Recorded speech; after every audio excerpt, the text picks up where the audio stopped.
Okay, welcome back to Tip 50 Targeted Traffic Methods for Online Businesses. In this video, we're going to be talking about purchasing solo ads.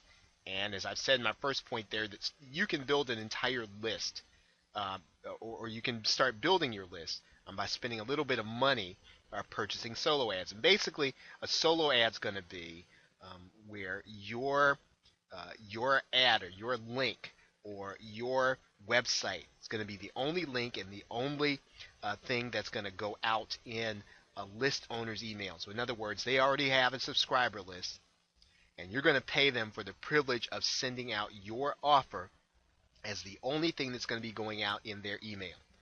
And this is going to be a great benefit to you, of course, because you are going to get exposure to people that you would not have gotten exposure to otherwise. So you're purchasing the opportunity to get in front of a different audience.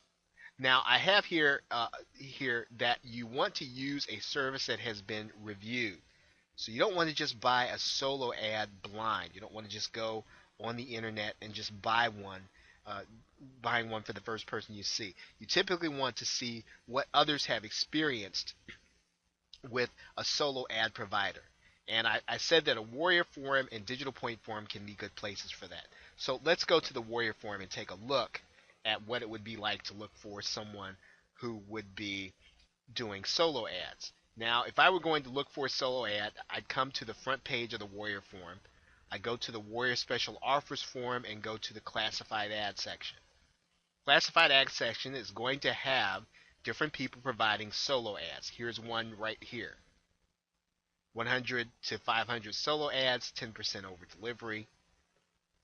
Okay, so they'll tell you the parameters that there was. So in other words, you're going to pay for 100 clicks for $55. So you're basically paying that they're going to get you 100 people to click your link.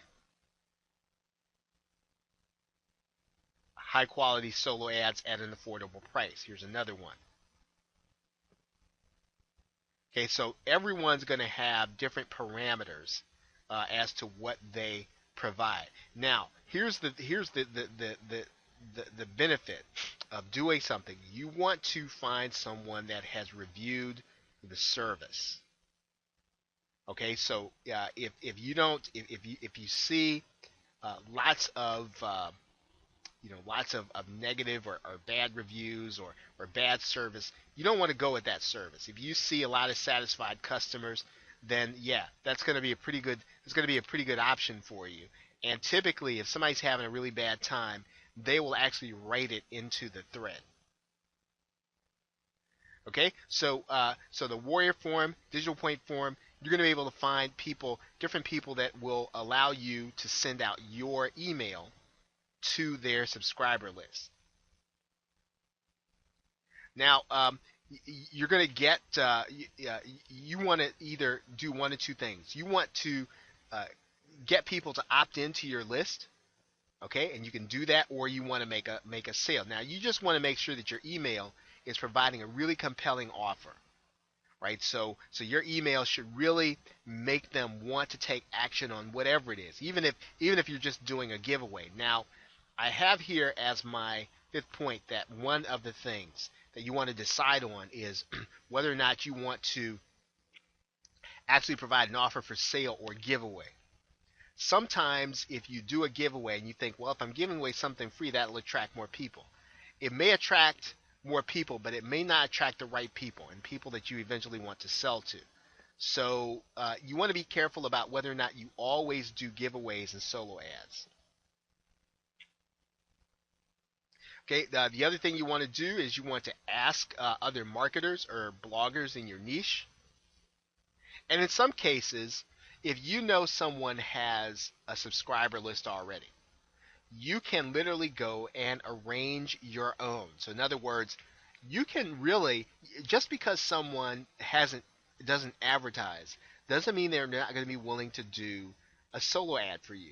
And you can actually make offers to people who you know already have subscriber lists with whom you have built up some trust. And this is where building relationships is going to matter, because if a person knows that you produce high quality content and they're not going to do wrong by their subscribers by sending out your offer, they might be willing to send out your solo ad.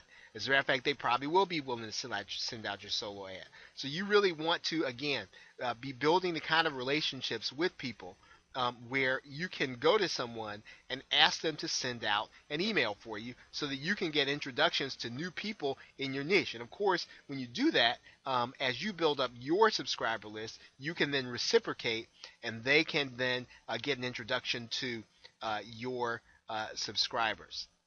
Okay, so with that, thanks, and I will see you in the next video.